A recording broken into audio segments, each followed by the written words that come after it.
ከኢትዮጵያ ወጥቼ 13 አፍሪካ ሀገሮች ጦርነት ያለባቸው ሀገሮች 25 ዓመት ሰርቻለሁ በእያንዳንዱ ቦታ አገር ሲነሳና ሲወድቅ አይቻለሁ ሲወድቅና ሲነሳ አይቻለሁ ዝክረ ዳዊት ወልደ ጊዮርጊስ ሻለቃ ዳዊት ወልደ ጊዮርጊስ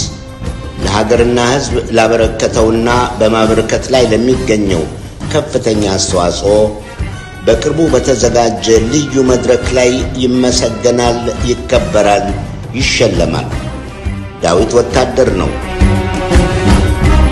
የሕግ ባለሙያ ነው አስተዳዳሪ ነው በዓለሙ ማህበረሰብ ዘንድም ዕውቅና የተሰጠው ኩሩ ዲፕሎማት ነው ወገኖች ኑ ሻለቃ ዳዊት ወልደ ጊዮርጊስ ወልደ ዮሐንስን አብረን እናመስግን ተገቢውን ክብር እንስጠው እንሸልመው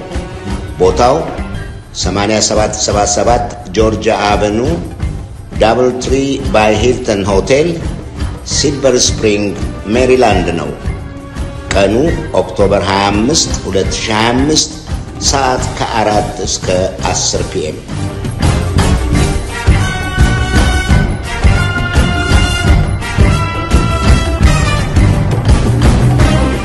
ሰላም ጤና ይስጥልን ተመልካቾቻችን እንደምን ዋላችሁ እንደምን አመሻችሁ ከአንከር ሚዲያ ዝግጅት ክፍል ያክብሮት ሰላምታችንን እናቀርባለን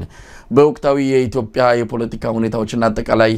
እንቅስቃሴዎች ዙሪያ ከኢንጂነር ይልቃል ጌትነት ጋር የምናደርገውን ቆይታ ነው ይዘንላችሁ የቀረብነው አብራችሁን በመቆይ ዝግጅታችን እንድትከታተሉ ግብዣችን ነው መልካም ጊዜ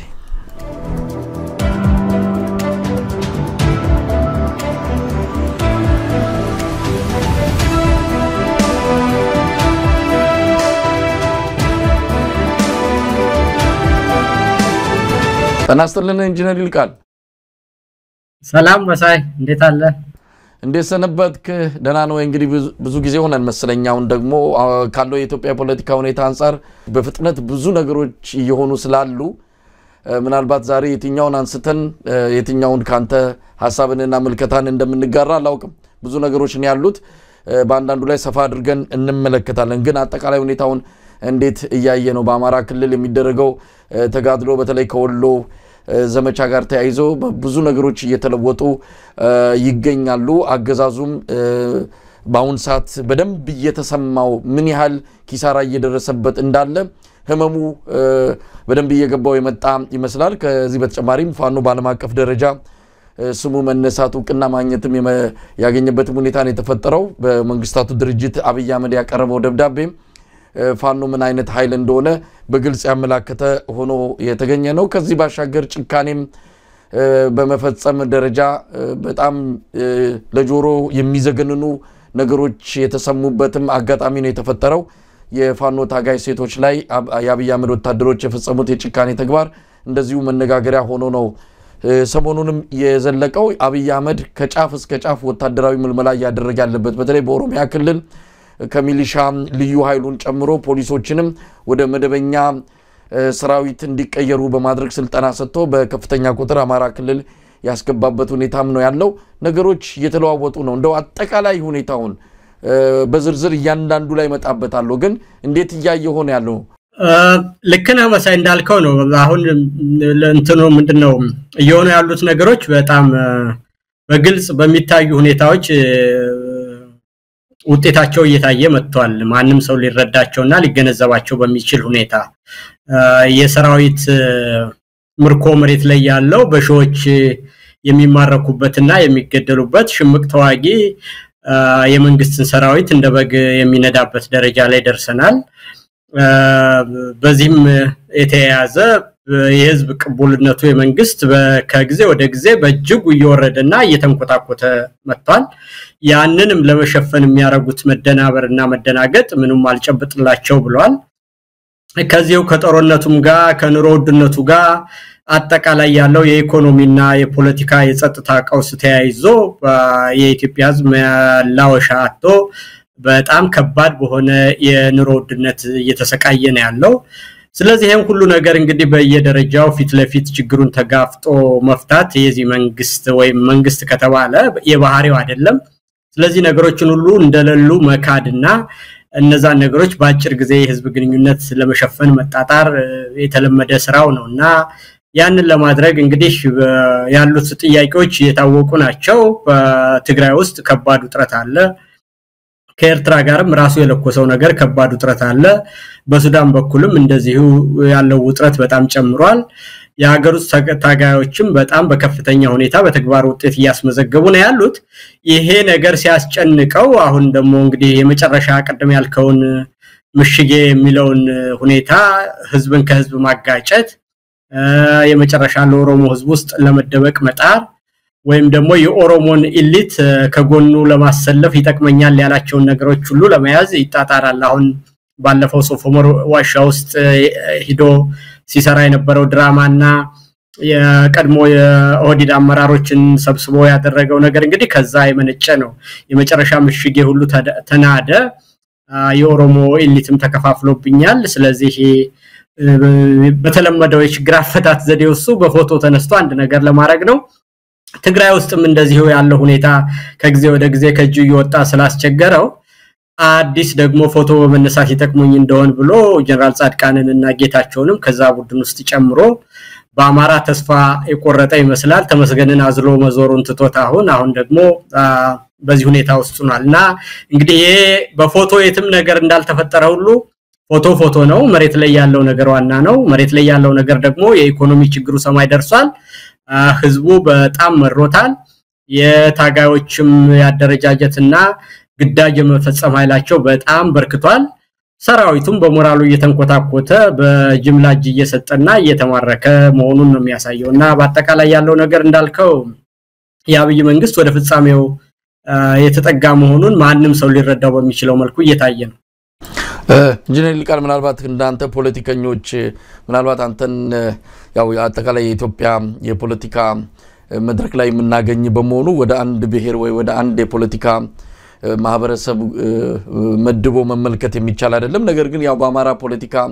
የሚገልጹም አሉ የአማራ ፖለቲካ ለምንድነው ትርጉም ያለው ወጥ የሆነ ያብይ አህመድ ምክንያቱም የአማራ ፖለቲካ በተነከረ ቁጥር የሚደረገው ትግልም መስመር በያዘ ቁጥር ለውጡ የመምጣቱ እድል ሰፊ ይሆናል አማራ በተዳከመ ቁጥር የአማራ አካባቢ የሚደረገው እንቅስቃሴ እንደው ትንሽ ድካም በተሰማው ቁጥር ያብይ አህመድ እድሜ ይራዘማል የሚል ነውና ባንድም ይሁን በሌላ ትግሉ በመራዘሙ ለውጡ በመራቁ ረገድ የፖለቲከኞችና የሊቃን ስም እየተነሳ ነው ያለውና ስለሱም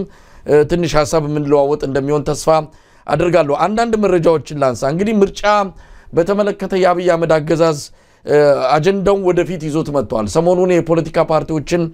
ሰብስበው ነበርም በዚህም የፖለቲካ ፓርቲዎቹ በአብዛኛው እውነት ለመናገር መረጃው እንደ ሰማነው ከሆነ እነዚህ አጃቢ የሚባሉትም ሳይቀሩ ነው ያገሪቱ ሰላም ካልተስተካከለም ደህንነት ካልመጣ ለመቀስቀስም ሆነ እዚህም እዛም ለመንቀሳቀስ የሚያስችል የሰላም ሁኔታ ከሌለ ምርጫውን ማካሄድ አይቻልም ብለው የምርጫ ቦርድን ወጥረው እንደያዙ ነው የሰማነው ምርጫ ቦርድ የጊዜ ሰሌዳ ላይ ውይይት እንዲደረግ ነበር አጀንዳ ቀርጾ የመጣው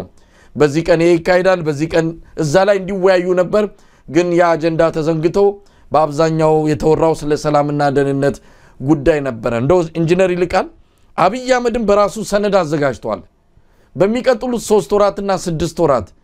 ሰላሙን ማናመጣ ከሆነ ኦሮሚያና አማራ ክልል ያለው ሁኔታ ካልተቆጣጠር ነው እናራዝማለን ብሏል ሰነድ አዘጋጅተዋል ዓለም ሊንጫጫ ይችላል እኚ ምዕራባውያን ሀገራት ለምን ምርጫው ተራዘመ ሊሉ ይችላሉ የምናስቀድመው ግን የፓርቲያችን ህልውና ነው በሚል ለማራዘም ተዘጋጅቷል እንዴት ማየት ይቻላል ኢትዮጵያ ውስጥ ምርጫ ለማካሄድ የሚያስችል ምን አይነት እንደው አስቻይ ሁኔታዎች አሉ ብለ ታስባለህ አንደኛ ይሄ አራዝማለሁ አላራዝምም የሚለው እሱ አይደለም የሚያራዝመው ኢትዮጵያ ውስጥ አሁን ስለ ሰላማዊ የስልጣን ሽግግርና ምርጫ የሚባለው ነገር የማይቻልበት ሁኔታ እንዳለና ኢትዮጵያ በለውጥ ምጥ ውስጥ በመሆኗ አጠቃላይ በህዝባዊ አመጽ የተቀላቀለበት የጠመንጃ ትግል ውስጥ እንደተገባና ህዝብ የህልውና ትግል ውስጥ ገብቶ ያለበት ሁኔታ ነውና ሁሉም የህብረተሰብ ክፍል ለመኖር አደጋ አጋጥሞኝ የህልውና ዋስትና አለኝ ብሎ ባለበት ሁኔታና በዚህ ደረጃ በመትገኝ ኢትዮጵያ ላይ ስለ ምርጫ የሚያስብ ሰው ካለ እንደ አብይ አይነት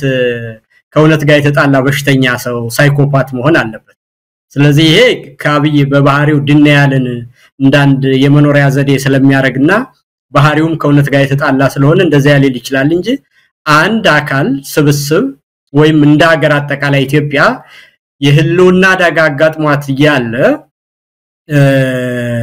ከህልውና ቀጥሎ የሚመጣን ነገር ስለ ምርጫ ስለ ዲሞክራሲ ስለ ኢኮኖሚ እድገት ስለ አማራጭ ፖሊሲ ስለ ፓርቲ ይሄኛውና ያኛው ያሸንፋል የሚባል ነገር በጣም ሩቅ ነገር ነውና ኢትዮጵያ የምትገኝበት ሁኔታ አሁን ሁሉም የህብረተሰብ ክፍል በሚባል ደረጃ ስለመኖርና አጠቃላይም ደግሞ ኢትዮጵያ ስለመቀጠል እየተነጋገርን ባለንበት ሁኔታ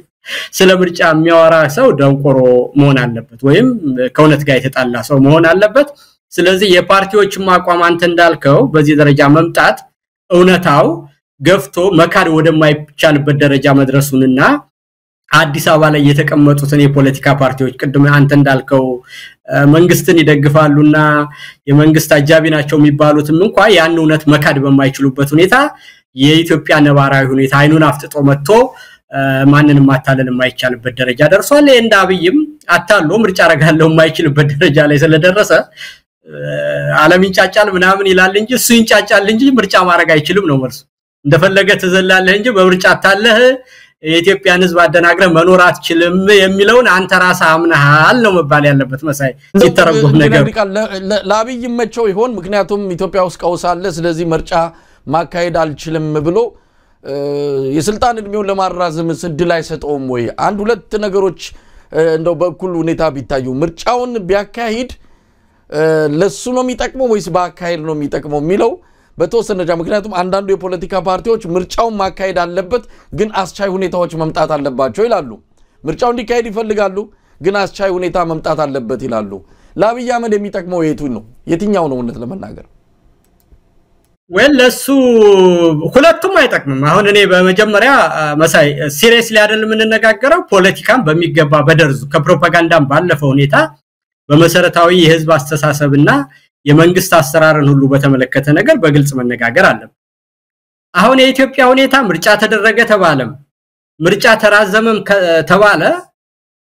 እዛ አካባቢ መፍትሄ የለም አብይ አጭበርብሮ አዲስ አበባ ላይ ብቻ ምርጫ አደረኩ ብሎ ከሶስት ፓርቲ ጋርም ሆነ ወይም ከራሱ ጋር ቢያደርግ የሚቀይረው ነገር የለም ምርጫው አልተደረገም ቢባልም የሚቀይረው ነገር የለም ምናልባት የሚሆነው ነገር ምንድነው ካልከኝ ከዚህ በኋላ አብይ ህጋዊ መንግስት ነኝ ብሎ የሚናገርበት ሁኔታ ማብቃቱን ቀጥሎም ደግሞ በህግ የተመረጥኩ መንግስት ነኝ ይያለ ማጭበርበር የማይችልበትም ዓለም ሁሉ የኢትዮጵያ ሁኔታ ከነችግሩም ቢሆን ይሄ ህገ መንግስታዊ ስልጣን አለኝ የሚለው ነገር ማክተሙን ያረጋግጣል ስለዚህ ከዛ በኋላ የኢትዮጵያ ችግር የሚፈታው በአዲስ መልኩና በአዲስ ሁኔታ ነው የሚለውን ነገር ለመግፋት የሁሉንም ማፍ በሚያስዘጋ ሁኔታ ነገሩ ይጠናቀቃል ማለት ነው አብይም መንግስት ነኝ የሚልበት መዋቅራዊም ሆነ ህገ መንግስታዊ ነገር ያከትማል ከነውሸቱም ቢሆን ከዛም በኋላ በአለም ላይ ያሉ አካላት ሁሉ አብይን እንደ ህጋዊ መንግስት የሚቆጥሩበት ህጋዊ መሰረትና ዓለም አቀፋዊም ሆነ የኢትዮጵያ ህግ አይኖርም ከዛ በኋላ በአጠቃላይ አገሪቷ በአዲስ መልኩና በአዲስ ሁኔታ መበየን አለባት የሚለው ጥያቄ በማያሻማ ሁኔታ እያወቀም ቢሆን ሰው ለሚያደናግር ሰው እድል በማይሰጥበት ሁኔታ የሚገለጥበት ሁኔታ ይመጣል ያንን ደግሞ ያመጣው አብይ ስለፈለገም ፈረንጅ ማመን ስለፈለገ ስላልፈለገም ይሄ አጃቢ ፓርቲ ስለወደደውም ስላልወደደውም ሳይሆን የኢትዮጵያ ልጆች የአማራም ልጆች በደማቸው ይሄ ስርዓት እስካለ ድረስ የህልውና ዋስትናችን አይረጋገጥም በሚል ስለዚህ የህልውናችን እንዲረጋገጥና የኢትዮጵያውያንም ሁሉ የሚፈልጉትን አይነት ስርዓት መበየን ካለባቸው አብይ መወገድ አለበት የሚለው አቋም ሌላ ነገር ማሰብ እንዳይችል በደማቸው ያረጋገጡት ነገር ስለሆነ ነው መሳይ ኢንጂነር ሊቃል እንደ አንዳንድ ክስተቶችን እንደው በመረጃ ደረጃ ያሉትን ላንሳ ምክንያቱም እነዚህ ነገሮች አንድ ላይ አገናኝተን አያይዘን ስንመለከት ኢትዮጵያ የት ነው ያለችው የሚለው ነገር በደንብ ስለሚያሳየን ነው ከኢኮኖሚው እንጀምራለን ኢኮኖሚው ያለበት ሁኔታ ሰሞኑን በብዙ መረጃዎች በብዙ ማስረጃዎችም እየተገለጸ የሚገኝ ነው የአብይ አህመድ ባለስልጣናት የበተለይ የፋይናንስ ባለስልጣናት እዚህ አሜሪካ ቆይተው ብዙ ለፍተው እንደው ሳንቲ ለማግኘት ያደረጉትን ደጅ መጥናትም ጫማ መላስም እንበለው ብዙ ነገር ሞክረው ያገኙት ነገር እንደሌለ የዓለም አቀፉ የገንዘብ ድርጅት በጣም መነቃነቅና መፈናፈን የማያስችል ነገር አቅርበውላቸው እንዳለ ነው የሰማነውና ይሄን ነገር ሲረዱ ወዲያውኑ ወደ ኤዥያ ወደ ቻይናና ዱባይ ነው ያመሩት ተከፋፍለው እዛ ሄደው እንደው ገንዘብ ስጡን የሚል ነው እንዲህ አይነት እዚህም እዛም እየተራወጠ በር ያንኳኳ ደጅ እየጠና ገንዘብ እያመጣ ነው እንግዲህ በተወሰነ ደረጃ ጦርነቱንም የራሱንም እነዚህ የመናፈሻ ፕሮጀክቶችን እያስቀጠለ ያለው ለኢትዮጵያ ህዝብ አይደለም እንደዚህ እየተሯሯጠ ያለው እነዚህ ነገሮች እያየን ባውን ሰዓት ከሰላም አንፃር ደግሞ በየቦታው ቀውስ ተፈጥሯል በአርባ ምንጭና በኮንሶ መሃል ባለ አካባቢ በተፈጠረ የግጭት ሁኔታ ባውን ሰዓት የመንገድ አጠቃላይ አገልግሎት ተዘግቷል በቦረናም እንደዚሁ ተመሳሳይ ነገር አለ ወደ ሞያሌ መሄድ አይችልም የቦረና ህዝብ በተለያዩ የኢትዮጵያ አካባቢዎች ሰሞኑንም በምዕራብ ሸዋ በተፈጸመ የመንግስት ወለድ ጥቃት ይሄንን በደንብ አስመረን ማየት አለብን ምክንያቱም ወደ ኋላ ላይ ከመናነሳው ርዕስ ጋርም ስለሚገናኝ ነው አብይ አህመድ ተስፋ ሲቆርጥ ኢትዮጵያ ላይ የእርስ በርስ ጦርነት ሊያፈነዳ እንደሚችል ከምን ጊዜውም በላይ ምልክት ያየነበት ነው እዛ ወሎ ላይ ሲሸነፍ ምዕራብ ሸዋ ላይ ሄዶ በራሱ ታጣቂዎች ሰላማዊ ሰዎችን በጅምላ የገደለበት ሁኔታ ነው ያለው እዛም ያለው የሰላም ሁኔታ ጋምቤላ ያለው የሰላም ሁኔታ ቤንሻንጉል በብዙ የኢትዮጵያ አካባቢዎች ቀውስን ያለው ኢንጂነር ይልቃል ከዛ ባለፈ ህዝቡ ለህዝባዊ ቤተኝነት አደባባይ እየወጣ ነው ይሄን እናንተ በመነጋገርበት ሰዓት ያፋር ህዝብ ገዋኔ አካባቢ ኮለባ አካባቢ እንደዚህ ህዝባዊ ቤተኝነት እያከናወነን ያለው በሲዳማ መምራን አደባባይ ወጥተዋል በሃዲያም በተመሳሳይ ብዙ ቦታዎች ህዝባዊ ቤተኝነት እየፈነዱ እንዳለ እያየን እንገኛለን ስለዚህ አብይ አህመድ ሚዲያዎች ላይ የሚሰማው ኢትዮጵያ ሰላም ናት ኢትዮጵያ ስኬት ላይ ናት ከሚለው በተቃራኒ መሬት ላይ ያለው ነገር የኢትዮጵያን ወቅታዊና ነባራዊ ሁኔታ የሚያሳይ እንደሆነ ነው ምናምነውና እንደው በዚህ አንፃር ምን ማለት ይቻላል ዓለምን ለማደናገር ብዙ እየጣረ ነው ግን ዓለም ተረድቶታል የኢትዮጵያ ህዝብም አውቆታል የቀረው ማን እንደሆነ ግራም ያጋባ ነው ኢንጂነር ይልቃል እሱ ነው መሳይ እንግዲህ አንዳንድ ጊዜ ልክነው አጠቃላይ ያልከው ነገር እንግዲህ የአጠቃላይ መንግስትን አሁን የምንገኝበት የጦርነት ስልት ቀደምም አንተ ተቆም አድርገህ ትወቀሳላችሁ ፖለቲከኞችና የአደባባይ ሰዎች ብለህ ያልከው ነገሮቹ ከየተነስተው ወዴት እንደደረሱ ሰው በርጋታና በሰከነ ሁኔታ ስትራቴጂክ በሆነ ሁኔታ ለማየት በጥሞና መመልከትንና የነገሮችን ሂደትና ኑዋንስ መረዳትን ይጠይቃል ያንን ደግሞ ሰው ስለማያይ መንግስት ምንድነው መንግስት እንዴት ይወድቃል መንግስትን የሚጠላው ማን ነው የሚለውን እገሌ የሚባለው መንግስት ሲወድቅ እገሌ የሚባለው ሲተካ ግልጽ ነው ማየት ይፈልጋል ሰው የነገሮችን እድገትና ሁኔታ አይታዩት ያ ስለሆነ ነውና አሁን ያነሳቸው ነገሮች ሁሉ መሳይ መንግስትን የምትጠላው አሁን በምንገኝበት ዘመን ውስጥ ድሮ የሚደረገው አይነት ትግል አይደለም ይሄንን እንደው ለፕሮፓጋንዳ አይደለም እኔ በእውነቴ ነው ምልህ መሳይ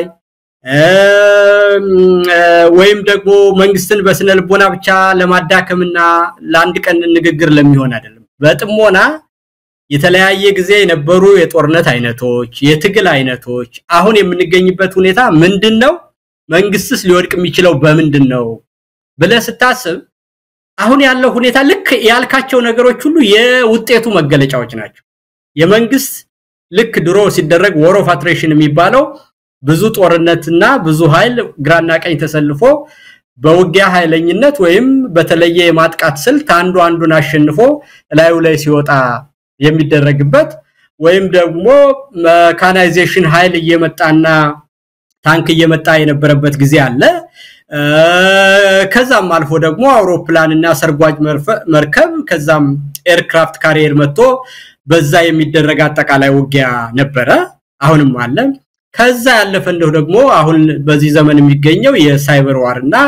የጉሪላ አይነት የህዝባዊ አመጽን የቀላቀለ አይነት ስልት ነው ያለው ስለዚህ አሁን ያለው የውጊያ አይነት ይሄ ደግሞ በቻይና ማኦ ያሸነፈበት ነው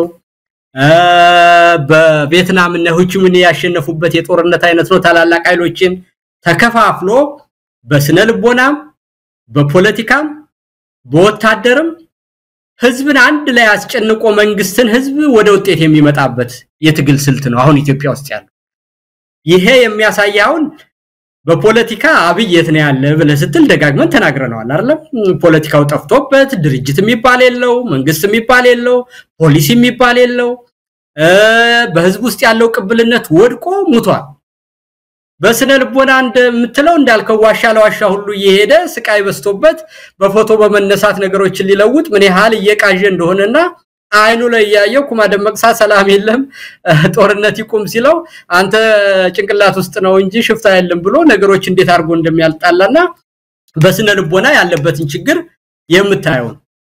በወታደር ደግሞ ካልክ ያንድ ሀገር ወታደር እንግዲህ የሚዋጋበት ዋናው አይዲዮሎጂና ምክንያት ስለሌለው እየተማረከ እየተበተነ እየጠፋበት ነው ያለው በሌላ ወገን ደግሞ የሚዋጋው ኃይል እየተጠናከረ እየሰለጠነ እያደገ የማጥቃት አቅሙም እየጨመረ በህዝብ ያለው ተቀባይነትም እያደገ ቅድም እንዳልከው በዓለም አቀፍ ሁኔታ ደግሞ ታዋቂነቱም እየጨመረ ነው የሄደው ስለዚህ እነዚህ ድርብርብ ነገሮች አንድ ላይ ስለሚሄዱ ወታደር አሸንፎ አብይ ታስሮ እጁን ተጠፍሮ ሲሄድ ዛሬ ማየት ስለሚፈልግ ህዝቡ እንጂ በትግል ደረጃ ህዝቡን በየቦታው የሚያምጸው መንግስትም ቁጥጥራቶ በየቦታው የሚፈነዳዳበት የኑሮ ውድነቱና ኢኮኖሚው እንደዚህ የሆነበት ተሳስሮ የሚሄድ ትግል ስለሆነ በዚህ ደረጃ መንግስት በየጊዜው አረንቋውና ረግረጉ እየዋጣው እንደሆነ ምንም ይሄ ደግሞ በትክክል የተሰራበትና ወቅቱን የሚዋጅ የትግል ስልት ነው ግን መሳይ ግን ይሄን ስንል ደግሞ ራሳችንን ማታለል የማይገባን ቅድም ካንተም ወስደው የራሳችን የቤት ስራ መስራት የሚገባን ያልሰራነው ነገር ደግሞ አለ የፋኖች አንድ ላይ አለመምጣትን በዚህ የትግል ስልታችን ነው ብሎ ማሳበብ አይቻልም በስልጣንጥም በአካባቢያዊነት እየተሻቆጡ የትግል ስልት ነው ብሎ ራስን ማታለል አይቻልም ስለዚህ እነሱ ያልሰሩትን ነገር የበለጠ ሊያፋጥን የሚችለው ነገር ባለማድረጋቸው የቀረ ስራ እንዳለ ነገር ግን ትግሉ በራሱ በፍጥነት እየሄደ እንዳለ ጥሩ ውጤትም ያመጡ እንደሆነ ግን ደግሞ ያልሰሩት ስራ እንዳለ ማወቅ አለባቸው ማለት ሁለቱም ማደባለቅ አያስፈልግም ትግሉ ወደ ኋላ አልቀረም በብዙ መንገድ ቅድም ባልኩ በስነ ልቦና በፖለቲካ በውትድርና በዲፕሎማሲ በህዝብ ቢተኝነት በሁሉም ምልክቶች እነዚህ ባልኩ ሁሉ አንዳንዱን ብትጠቅስ ዲፕሎማሲ ብለህ ስትል አብይ የት እንዳለ ታያዋለህ አይደለም በፋይናንስ ስትል አብይ የት እንዳለ ታያዋለህ በሚሊተሪ ሲባል የት እንዳለ ታያዋለህ በስነ ልቦና ምን ሁኔታ ውስጥ ነው ያለ ብለህ ስትጠይቅ ራስ መልስ ትሰጠዋለህ እኮ በቃ አንድ ሙሉ ገጽ ትጽፋለህ እንደ ፈተና ብትወስደው ማለት እና በዚህ ሁሉ ነገር እየተዳከመ ነው ግን ደግሞ መሰራት ያለባቸው የቀሩ ስራዎች እንዳሉ ማወቅ ያስፈልጋል ግን ትግሉ የተዳከመው ዝም ብሎ አንድ ስላልሆነ በተቃዋሚዎች ድክመት ነው የሚለው ግን በጣም ግልብ ሐሳብ ነው ያልሰሩ ስራ አለ ቢሰሩ ወደ ውጤት መሄድ የሚገባቸው የቀራቸው ነገር አለ እውነት ነው ግን ይሄ በታምር የመጣ ሳይሆን በስራ የመጣ ነገር ደግሞ መሆኑን ማወቅ ያስፈልጋል ማለት ነው እንደው ጀነራል ቃል ከዚህ በጣም በተቃራኒ በሆነ መልኩ ሰሞኑንም ዶክተር ዮናስ ብሩን ባነጋገርኩበት ጊዜ አሁን የሚመጣው የትኛው መሃል የፋኖም ይሁን ተሰባስቦ የሚመጣው ማይል ይሁን የበለጠ እንደም አብይ አህመድ ከያዛት ኢትዮጵያ የበለጠ ቀውስ ይፈጥራል እንጂ መፍትያ ያመጣም ብለው ደምድመው የተቀመጡ ያደባባይ ምሁራንም አሉ እንደነ ዶክተር ዮናስ አይነቱ አንድ ቀን ሁለታችሁን ለማገናኘት በዚህ አጋጣሚ ቃል ለመግባት ሞክራለሁ ሁለታችሁን ምክንያቱም ጫፍና ጫፍ የሆኑ አመለካከቶች ስላላችሁ ነው እንዲህ አይነቱ ምሁራን ከፖለቲካሊ ቃንም ከአደባባይ ምሁራንም ያቀራረብን ወደ መድረኩ ያመጣን ካልሆነ በስተቀር እንደዚሁ ዛናዛ እየተናገርን የዚች ሀገር ምጥ እየተራዘመ ስለመጣ ለዚህ ባስቸኳይ መፍትሄ መገኘት ያለበት ይመስለኛልና እሱን ወደኋላ ላይ አነሳዋለሁ አንዳንድ ክስተቶች እንድትቀስ ቀደም ሲል ካነሳው ከዚህ ከሶፉመር ወግ ጋር በተያያዘ እንደው እሱን ትዕይንት እንዴት አየው በጣም ብዙ ነገር ይነግረናል አንደኛ የአማራ ባለስልጣናት ለምንድነው ያልተጋበዙት ለምንድነው ያልሄዱት አብይ አህመድ ለምንድነው እነሱን ገለል ያደረገው አንድ መረጃ ሰምተናል በአማራ ፖለቲከኞች በብልጽግና ውስጥ ባሉ እነደመቀ መኮንን እንግዲህ በጦረታ ቢወጣም እነሱን ጨምሮ አብይ አህመድ ትንሽ እየሸሻቸው ነው በጣም ይንቃቸዋል አያምናቸውም የሚባል ነገርም አለ እንደምንሰማውም ከሆነ በወጡበት በዛው ስለሚቀሩ የአማራ በምክር ቤት ያሉ በሆነ ባለስልጣንም በሆነ ቢሮ ኃላፊነትም ያሉ በወጡበት ስለሚቀሩ በአሁን ሰዓት የአማራ ባለስልጣናትን ቪዛ ጭማር ነው ፓስፖርት ጭምር አብይ አህመድ ይዞ ከሀገር እንዳይወጡ ያደረጋቸው ነው የሚልም ነገር እንሰማለን ሆነም ቀረም በዚህ በሶፍ ዑመር ወግ ላይ ለምንድነው የአማራ ባለስልጣናት ያልተካተቱት ከትግራይ ተካተቱ እንደውም የኦህዴድ የቀድሞ ባለስልጣናትን በሙሉ አጅቦ ነው ይዟቸው ይሄደው አንድም ፈርቶ ነው መፈንቅለ መንግስት ስለፈራ ነው ሰሞኑን የሚታየው ነገር በጣም ለአብይ አህመድ ስጋት ውስጥ ስለከተተው ነው ይዟቸው ይሄደው የሚባልም ነገር አለ ለማንኛውም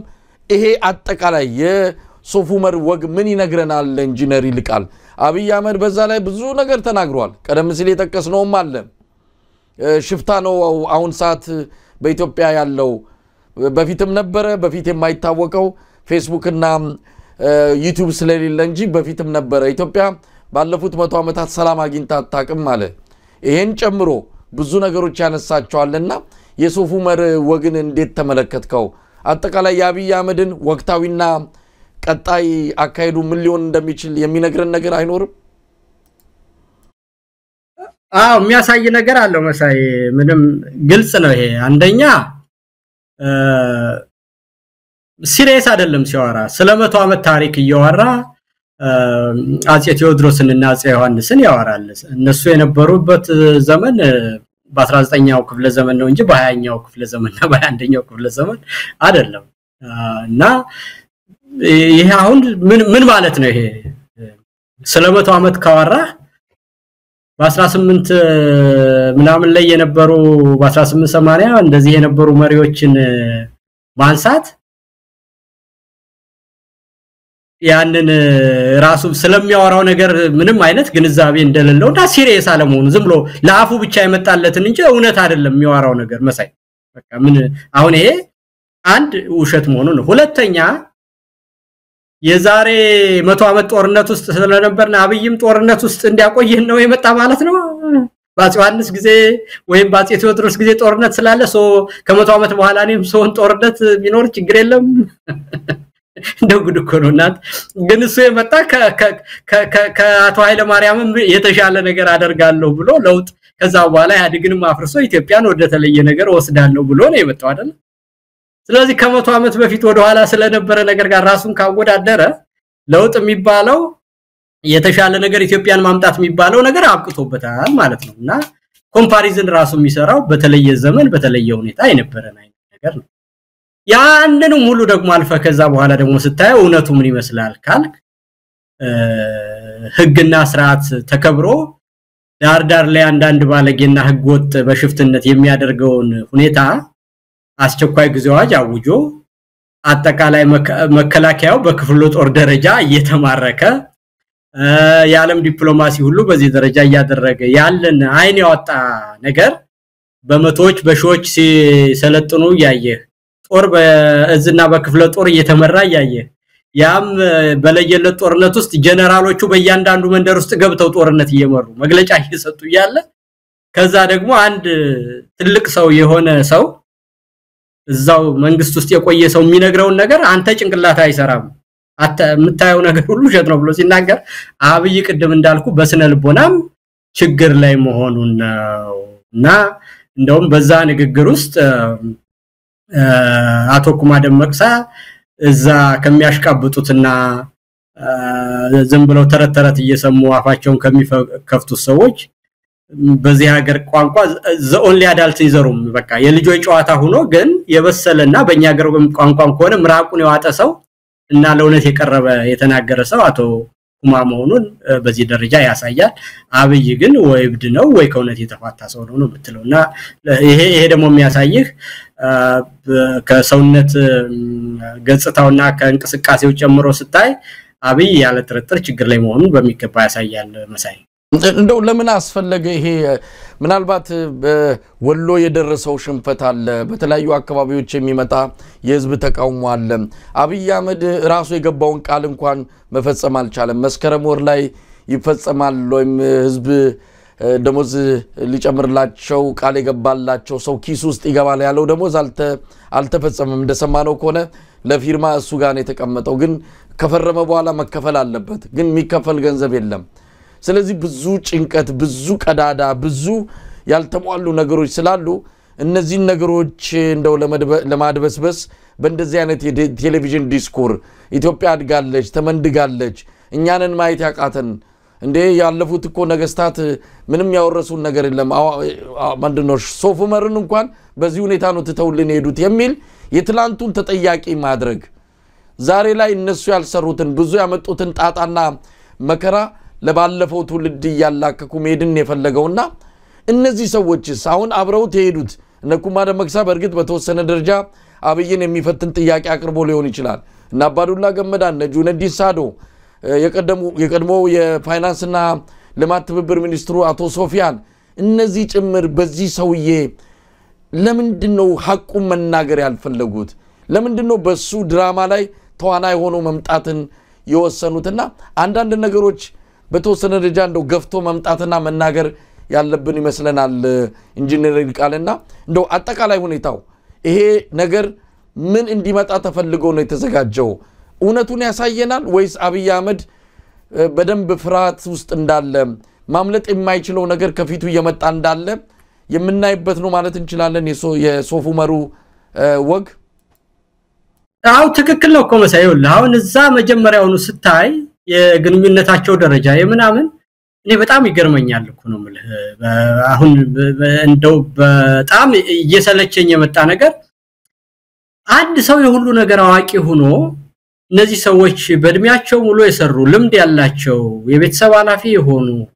በተለያየ ደረጃ ሀገራችን አገልግለናል የሚሉ ሰው ሁሉ ነገር አንድ ሰው እንደሚያውቅ አድርጎ ሲሰብክ ያን ያህል ሲያወራ ምን ማለት ነው ይሄ ምንድነው ሁለት ሰው እንኳን ሲያወራ በትክክል እንደው እኩል እድሜና እኩል ኃላፊነት ላይ ያለ ሰው ምን ማለት ነው ያ በራሱ አሁን ያ ምንድነው ድርጅት አያስፈልግም ሰዎች ሁሉ ምንም አያውቁም እዛ የተሰበሰቡ ሰዎች አብሯቸው ያደገ ትንሽዬ ልጅ የሁሉ ነገር አዋቂ ሆኖ እዛው ሲያወራ ምን የሚሉት ነገር ነው ማለት እንደው የኢትዮጵያዊነትም የለበትም ድርጅት የለበትም የመንግስት አሰራር የሚባል የለበትም እና ይሄ በእውነት አይደለም እኔ እንደው በአብይ ከባድ የሆነ የስነልቦና ችግር ውስጥ ነው ያለው ግን ማድረግ የሚፈልገው ምንድነው አሁን የኦሮሞ ህዝብ አንድ የመጨረሻ ምሽጌ እሱ ነውና ያን ደግሞ ኦሮሞ ተከፋፍሏል ብሎ በእያንዳንዱ ነገር በበላባዩና በጥቅሙ እዛው ውስጥ ብዙ እሱ የሰራው ጥፋት ብዙ ነገር አለ እንደምታየው የሚያደርገው ነገር በቲዮርጊሳን በምን አይነት አሰቃቂ ሁኔታ እንደገደለው አይታል አይደለም እጁን በመኪና አስረው ሜዳ ላይ ወስደው ካረፈበት የተላደርገው የደረሰው ነገር ይታወቃል ያንን ወጣት ልጅ መሳሪያ አንገቱ ላይ አጥገው በአደባባይ ሲረሽኑ ታይቷል የተለያዩ አባገዳዎችን በተለያየ ጊዜ የቦረናዎችን ሲረሽናቸው እንዴት እንደነበረ ይታወቃል አሁንም በያደባባው የኦሮሞን ህዝብ ፍዳውን ያሳየው ስለሆነ ያ በኦሮሞ ህዝብም ውስጥ ከባድ ቅሬታ እንዳለ በኦሮሞ ሊቃን ውስጥም ደግሞ ይሄ የሱ ጋር አንድ ክሊክና የቢዝነስ ኤሊት ፈጥረው ከሽመልስ አብዲሳ ጋር የዘረፋ ቡድን አቋቁመዋል ያ እውነተኛ ህዝባዊ ሆኑትንም አካባቢያዊነትንም አጠቃላይ ያብይ አስተዳደርን በተመለከተ ትልቅ ቅሬታ እየተፈጠረበት ስለሆነ ያንን በፎቶ ለመሸፈን ሁሉም ሰዎች ከኔ ጋር ናቸው በሉልኝና ፎቶ ይነሱ ስለዚህ እኔ ኦሮሞ ነኝ እዚህም ያሉ ኦሮሞ ናቸው የተገኘነውም ኦሮሞ ቦታ ነው ብሎ ያንን እንግዲህ በፎቶ መልእክት ለማስተላለፍ ነው ይሄ እንግዲህ አብይ ሁሉ ጊዜ አንድ ነገር ሲያደርግ አንድ ችግር ጭንቅላት ውስጥ ያሰቃየው እንደሆነ የታወቀ ነገር ነውና እንዳልኩ በዛ ደረጃ ያለ ነው በተረፈ ያማራዎች ነገር ምንም በግልጽ የሚታወቅ ነገር ነው ምንድነው ህዝቡም ቢብሏቸዋል ለሱ ውጤት ማምጣት አልቻሉም እነሱም ደግሞ በየጊዜው ህዝብ እየራቃቸውና አሽከርነቱ ሲሰለቻቸው መለገም ጀምረዋል ይመስለኛል ያ ነገር እሱንም ተስፋ አስቆርጦታል እነሱም ደግሞ በተለያየ መንገድ በህዝብና በዘመዶቻቸው በወገኖቻቸው እየተጠሉ ሲመጡ በአጠቃላይ ምንድነው የመራራቁና ይሄ ከውነት በፍጹም የተፋታ ነገር መናገሩ ራሳቸውን ያሳፈራቸው ስለመጣ ትንሽ ሸሸት ያሉት ይመስለኛል በዛ ምክንያት ደግሞ እሱም ሁሉ ጊዜ ወረተኛ ነው የራቃቸውና ያሸሻቸው ይመስለኛል መሳይ እንግዲህ ሌላ አንድ ክስተትንም እንደዚሁ አንስቼ አስተያየትን ብናገኝ ጥሩ ነው የአብይ አህመድ ባለስልጣናት ወደ አፋር አካባቢ አቅንተዋል ኤርትራ ድንበር ወይም ደግሞ ከአሰብ 57 ኪሎ ሜትር ነው የተባለው አንዳንድ ሰዎች ኪሎ ሜትሩን በጣም አቅርበው 35 የሚያደርሱት አሉ ለማንኛውም የአብይ አህመድ የደህንነት ሚኒስትሩ አቶ ሬድዋን ሁሴንና የምስራቅ አፍሪካ አማካሪው አቶ ጌታቸው ረዳ ሌሎችን አጅበው ወደ አፋር ድንበር ሄደው ነበር ይህንን እንዴት አየው ሰሞኑን የኤርትራና የኢትዮጵያ ጉዳይ አሁንም ወደ ለየለት ጦርነት ሊገባ ይችላል ብለዋል ፎሬን ፖሊሲ የተባለው የአሜሪካ ተነባቢ የሆነ መጽሔት ጦርነቱ መፈንዳቱ አይቀርም የሚልም ነገር አንስቷል እና አብይ አህመድ በተለያየ መልኩ ዝግጅት ያደረጉ እንዳለ እንሰማለን ወታደሩ በተለይ ለነሱ በብሔርና በተለያየ ማንነቶች የሚቀርቡ ወታደሮችን በትንሽ የቪዲዮ የሶሻል ሚዲያ መልእክቶች አሰብን በቅርቡ በእጃችን እናስገባለን የምንሞተው አማራ ሳይሆን ቀይ ባህር ላይ ነው እያሉ የሚናገሩ ወታደሮች በርክቷል በአንጻሩ ደግሞ በጣም ከፍተኛ ቁጥር ያለው ወታደር እያለቀሰ ጦርነት ውስጥ አንገባም የሚል እንደዚሁ ተመሳሳይ ቪዲዮዎችንም ያያየን ነው ለማንኛውም የሬድዋንና የጌታቸው ረዳ አፋር ኤርትራ ድንበር ላይ ፎቶግራፍ ተነስቶ በእንደዚህ አይነት ደረጃ ዜናዎች መረጃዎች እንዲሰራጩ የተደፈለገበት ለምን ይመስላል አብይ አህመድ ቆርጦ ጦርነት ውስጥ ሊገባ ወይስ ምንድነው በቀጣይ ለና የምንችለው ኢንጂነር ይልቃል እንግዲህ ምንም ብዙ ነገር አይገባኝም በተለይ ጌታቸው እንደዚህ መሆን ብዙ ሊገባኝ አልቻለም እውነቱን ለመናገር አንደኛ በፊት የነበራቸው ፖለቲካ አለ አንድ ምንድነው የኤርትራን መንግስት በዚህ በሊበራል ቪው ውስጥ ያሉ የፖለቲካ ሰዎች ለቀጠናው ደንቀራ ሆኖ ዲሞክራሲን ለማስፋፋት በመናደርገው ረገድ እዛ ሆኖ ከአውሮፓ እና ከአሜሪካ በተለይም ከምዕራባውያን ጥቅም በተጻራሪ በቆመ ሁኔታ ያዛ ያለ ያስቸገረ መንግስት ስላለ እሱ ነው ኢትዮጵያንም ያመሰ ያለና ለሊበራል ቪው መስፋፋት አደገኛ ሮድ ብሎክ ነው ያስቸገረ የሚል የቆየ ፖለቲካ ነበር እና በዛ መሰረት አንዳንድ በዚህ ኒዮ ኮንሰርቫቲቭስ የሚባሉትና በአሜሪካ የውጭ ጉዳይ ፖሊሲ ውስጥም በደህንነት ውስጥም ያንን የሚገፉ ሰዎች ለነጌታቸውም ለህዋትም ያንን ከርቴን በማድረግ ረገድ መጠነኛ ድጋፍ የነበራቸው ሰዎች ነበሩ አሁን ያ ቡድን ስልጣን ላይ አይደለም ባጭራ አነጋገር ያ እንደውም አሜሪካን ያላባራ ጦርነት ውስጥ አስገብቶ ዳውስጥ ከቶን በአለም ላይ ሁሉ ክብራችን አተን በማናውቀው ነባራዊና ሁኔታ ውስጥ እየገባን ሶሻል ኢንጂነሪንግ እናከሄዳለን ይያል ያደረግነው ነገር አሜሪካንን ክብሯንም ማሳጥቷል ሀብቷንም በልቷል በማያገባን ጉዳይ ውስጥ እኛ ዛንገባም ያንድ ሀገር የውስጥ የሶሻል ሲስተም የፈለገውን አይነት ያካሄድ አምባገነንም ይሁን ጤነኛም ይሁን ሪያል ፖለቲክን በተመለከተና ናሽናል ኢንተረስታችንን ጂኦፖለቲክስን ፓወር ባላንስን ግምት ውስጥ አስገብተን ነው እንጂ ስለማናውቃቸው ሰዎችና ስለማናውቀው ነገር የኛን ቫልዩ ሁሉ ዛን ተክላለን የሚለው ነገር የሚያዋጣ አይደለም ብለው ያመለካከት አላዋጣ ብሎ ለፕሬዝዳንት ኢሳያስ ፕሬዝዳንት ትራምፕም ደብዳቤ ወደ መጻፍ የሄዱት በተግባር ያንን በተመለከተ ነው ስለዚህ አሁን እነዛ ጌታቸው ጦርነት ያስነሱልኛል እዛ አካባቢ ብሎ ሻቢያን አስጠልቼ ብሎ በከፊል እነ ጀነራል ጻድቃንም የዚህ አስተሳሰብ ያላቸው ይመስለኛል ያንን ለማድረግ የሚያረጉት ፖለቲካ አሁን ገበያ ያለውና ከረንሲ ያለው አይመስለኝም ስለዚህ እኔ በዚህ ሂደት ውስጥ ለትግራይ ህዝብ ማስባለሁ ካለ ጦርነትም አይጠቅምም ብሎ ካለ የለለ ድሮ በጭንቅላቱ የሳለውን ነገር ያደረገ ጌታቸውም ሆነ ጀነራል ጻድቃን የማይሆን ነገር ውስጥ አገራችንን ችግር ውስጥ ባያስገቡ ከሻቢያ ጋር ጸብ ካላቸው ራሳቸው ባበላሹት ፖለቲካ ውስጥ የነበረ የግልቂም ነው አሁን በኢትዮጵያ ነባራዊ ሁኔታ ውስጥ ያስቸገረ ያለ አብይ ነው ጦርነት ውስጥ ትግራይ ውስጥ ካልዘመትኩ ሚል አማራን ያመሰ ያለው ኦሮሞን ያመሰ ያለው እንጂ የኤርትራ መንግስት ወደ ኢትዮጵያ ልምጣ ብሎ አንድም ያለን ነገር የለም የጠየቀን ነገር የለም ከህዋት ጋርም ሆነ ከትግራይ ህዝብ ጋር ሪአፕሮች ማያስፈልጋል ብሎ በልዩ ሁኔታ እየተነጋገሩ ያሉበት ሁኔታ ነው ያለው ስለዚህ በየትኛውም ሁኔታ ወደብ አመጣለሁ ጦርነት ገባለሁ ያለ አብይ እንጂ የኤርትራ መንግስት አይደለምና ይሄንን ነገር እንደቁም ነገር የሚያወሩ ጭንቅላታቸው ውስጥ ድሮ ያጠኑትን ነገር ራሳቸው የሚያወሩ ያሉት እነሱ ናቸው እንጂ ይሄን ተከትለው ደግሞ አብይን የሚያል አውዳሚ ሰው እንደገና ተጠግተው ጦርነት ሊከፍቱ ካሉ እነሱ ናቸው ብዬ ነው የምረዳው ስለዚህ ጌታቸው ወደ አፋር ክልሉ ሰሞኑን ሬድዋንና ጌታቸው ወደ ተገኙበት ክስተት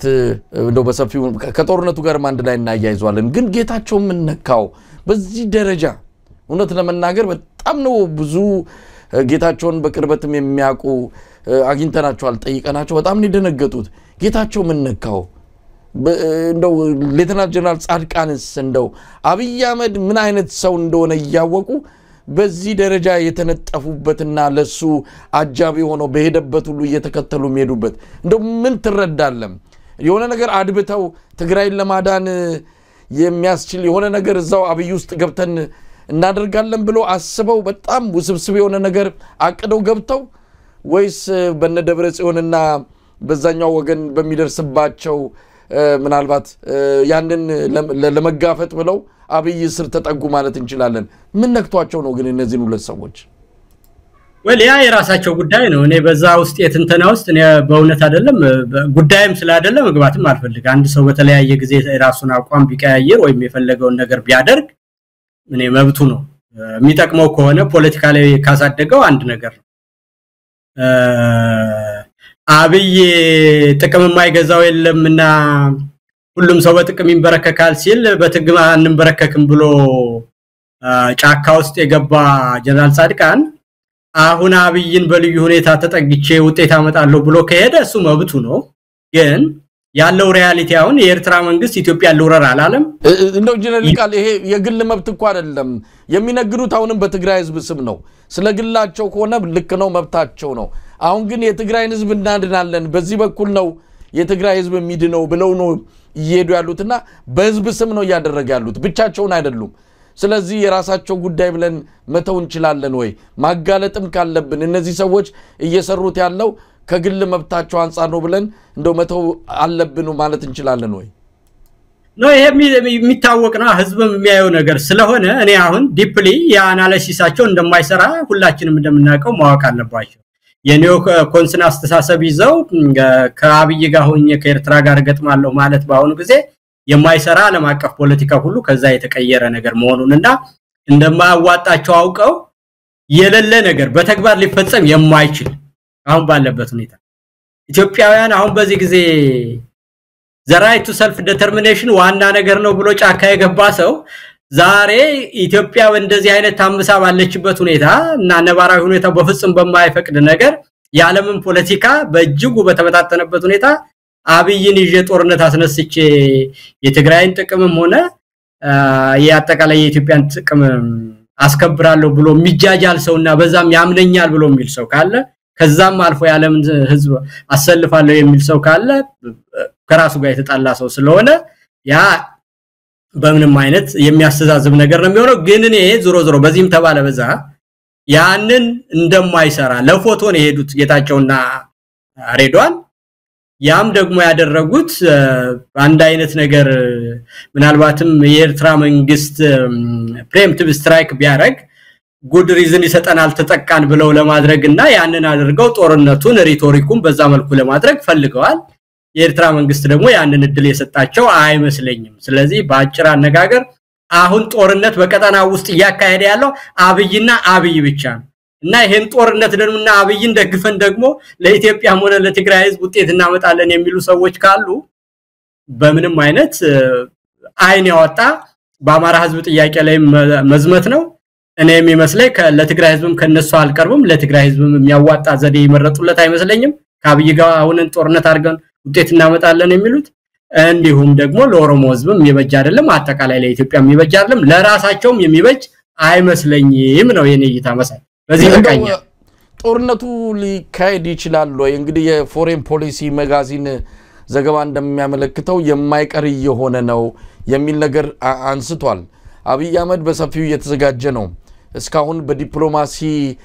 የሚደረግ እንቅስቃሴ እንዳለ ምንም መረጃው የለንም እየተደረገም እንዳልሆነ በእርግጠኝነት መናገር ይቻላል አብይ አህመድ ከጀርባም ያወራው ሌላ ነው ምንም አንድ ቀንም አይፈጅብንም አስመራ ላይ መንግስት ቀይረን አሰብን ተቆጣጥረን የሚል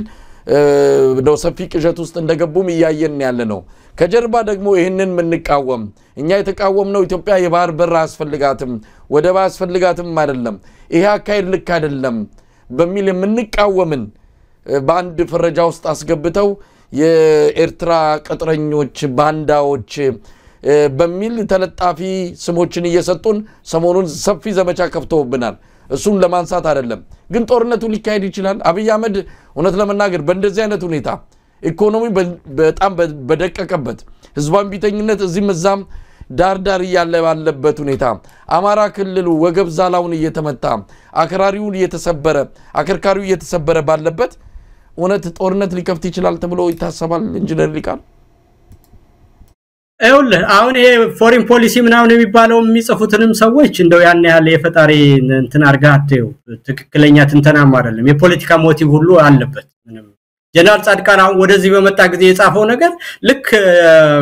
ሻቢያ ጦርነት ሊያነሳ እንደሆነ የትግራይን ህዝብ የጦርነት አውድማ ሊሆን ምናምን ይያለ ነው ያለው አሁን ደግሞ በአንጻሩ ያለው ከአብይ ጋር ሆኖ አብይ ነው ከጧት እስከ ማታ ድረስ በማያሻማ ሁኔታ እበላችኋለሁ የሁሉና ጦርነት ነው ያለ አብይ ነው ሊወርያል በዚህ ሁኔታ ውስጥ ባለ ነገር ላይ እንዴት ብሎ ሁለት አካላት ሊገጥሙ ነው ያሉ ቲዮሪ የሚሰጡ ሰዎች ለአብይ ድል ለመስጠት ነው ያን ሪቶሪኩን ለማስተካከል የሚፈልጉ በሁለት ሀገር መካከል ጦርነት ሊነሳ እንደሆነ አድርገው መሳል ይፈልጋሉ ማለት ነው ስለዚህ የዓለም የፖለቲካ አስተሳሰብ እንዲከፈልና የማን ያሸንፋል ወዴት ይመጣል ምናምን አሁን ከሆነ ሪቶሪኩም እውነቱም ያለው አብይ ኤርትራን ሊወርና አሰብን በግድ አመጣለሁ ብሎ ጦርነት ሊያደርግ ነው ላያደርግ ነው በቃ ክርክሩ ከሆነ ማለት ስለዚህ ይሄን ይጠቅመኛል ካለ ካበደ ያድርገው ከሱ ጋርም ተከትለው የሚሄዱት ሰዎች ምን እንደሚያደርጉ በመለስ ቋንቋ መንገዱን ጨርቅ ያርግላቸው ነው ምንለውኛ ከዚህ ውስጥ የኢትዮጵያ ህዝብም እዛ የሚገባበት ምንም ምክንያት የለውም በተደጋጋሚ ያ ነገር እንደማይጠቅም ለተላላቅ ሀገሮችም እንዳልጠቀመ የዓለም አቀፍ ህግንም እና አጠቃላይ ዲፕሎማሲንም እንደሚያበላሽ እስከሚሰለች ድረስ ተነጋግረናል ስለዚህ ሁለት ሀገር ጦርነት ሊገጥም ነው አይደለም ከሆነ አብይ ኤርትራ ሊወር ነው ወሬው የሆነውም ደግሞ በማያሻማ ሁኔታ እሱ ነው ስለዚህ ጌታቸውም አሁን ሲያረግ እንግዲህ ከአብይ ጋር ሆኜ ኤርትራ ልዘምት ነው ደግሞ አብይን ለመጣም ከትግራይ ህዝብ ጋር ሆኜ ገጥሜ ነበር ውጤቱ ይሄው ሆኗል አሁን ደግሞ ከአብይ ጋር ሆኜ እንደገና ከኤርትራ ጋር ልገጥም ነው ይያለን ያለው እሱንም እኔ መንገዱን ጨርቅ ያርግልህ ከማለት ውጭ በተግባርና በሳይንስ የሚያቀው ነገር ስለሆነ የተለየ የምሰጠው አስተያየትም ምክርም የለኝም ሁላችንም በይፋ የምናቀው ነገር ነው የፎሪን ፖሊሲ ጽሁፍና አንዳንድ ነገሮች ግን ከየት እንደሚመጡ እናቃቸዋለን አቻ ኢኩቫለንስ ፎልስ ኢኩቫለንስ ሰርቶ ጦርነቱን በሁለቱም አካላት ሊደረግ ያንዣበበ ያለ አካል ሆኖ ነው ምን የኤርትራ መንግስት ታዲያ ሲወረር በኋላ ዝም ብሎ ተወረር ነው ምንድነው ነገሩ ምንድነው የሚመጣው ማለት ነው ወይስ የኤርትራ መንግስት አሁን ምን አጣ ብሎ ነው በኢትዮጵያ ላይ ጦርነት የሚያነሳው አንደው ጀነራል ቃል ያው ብዙ ጊዜ በዚህ ጉዳይ ላይ ተወያይተናል የኢትዮጵያ ህዝብ አቋም ምንድነው መሆን ያለበት የሚነገረው ባለፈው ያው ከግድቡ ወደ ወደቡ ብለው ነበር ትንሽና አሜሪካና እንግሊዝ አካባቢ የሆነ ቁጣ ሲገጥማቸው ጋባ አደረጉና ከወደቡ የሚለውን ተተው ከግድቡ ወደ ድፍድፉ ብለው ወደ ሶማሌ ክልል ሄደው ስለ ድፍድፉ ብዙ ነገር አሉ ያም ምንም አልሰራም ተመልሰው ከእንደገና ወደ ወደቡ አጀንዳ መተዋል የኢትዮጵያ ህዝብ እንደው ከዚህ ምንድነው መማር ያለበት ያው ብዙ አካላት ስለ ጉዳዩ መረጃ አቋም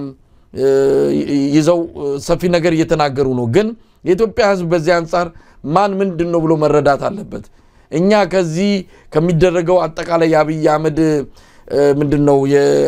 በታወረ ሁኔታ የሚያደርገውን እንቅስቃሴ ልክ አይደለም ለኢትዮጵያ ዘላቂ ጥቅም አስፈላጊ አይደለም ወደብም ካስፈለገም ባርበርም ካስፈለገም የራሱ መንገድ አለው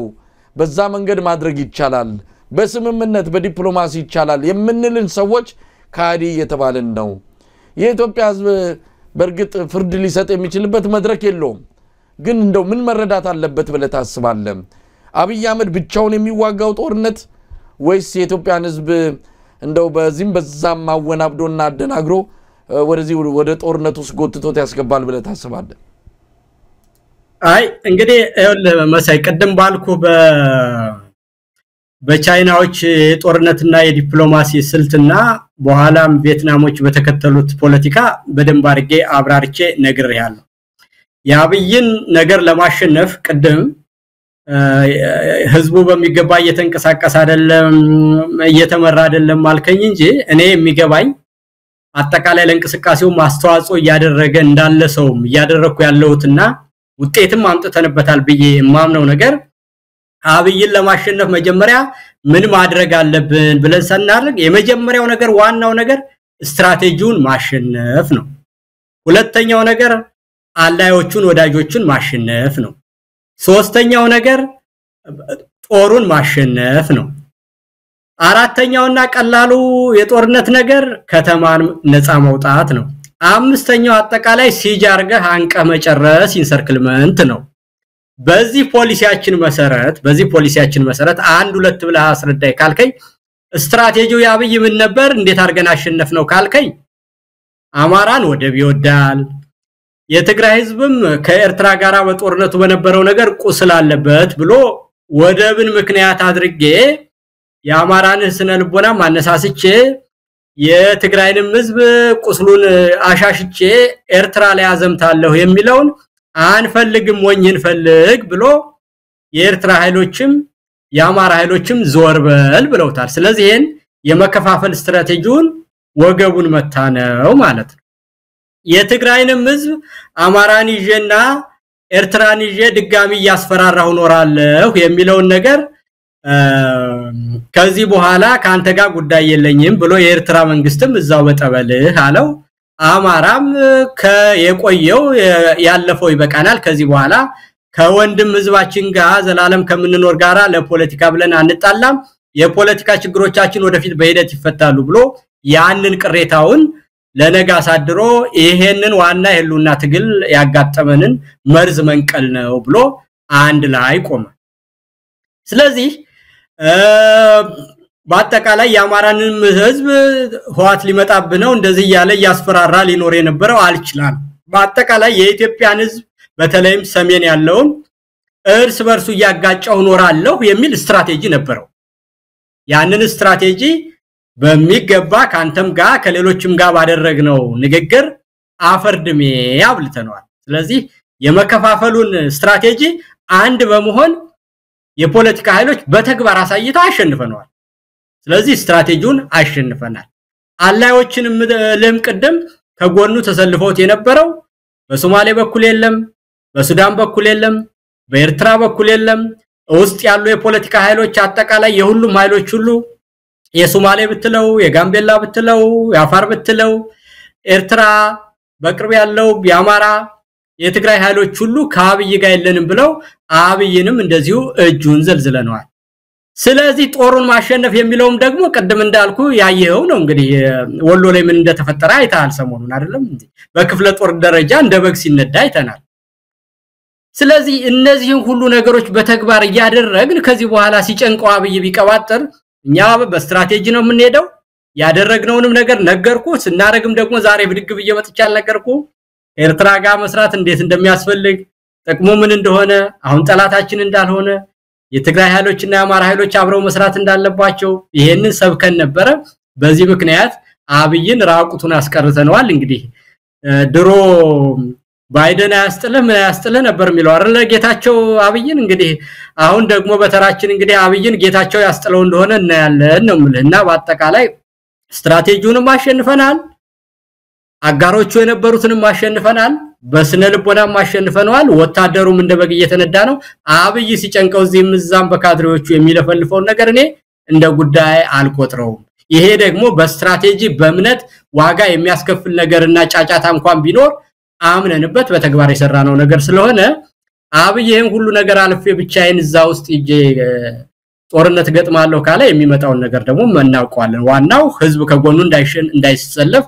ዓለም ከጎኑ እንዳይሰለፍ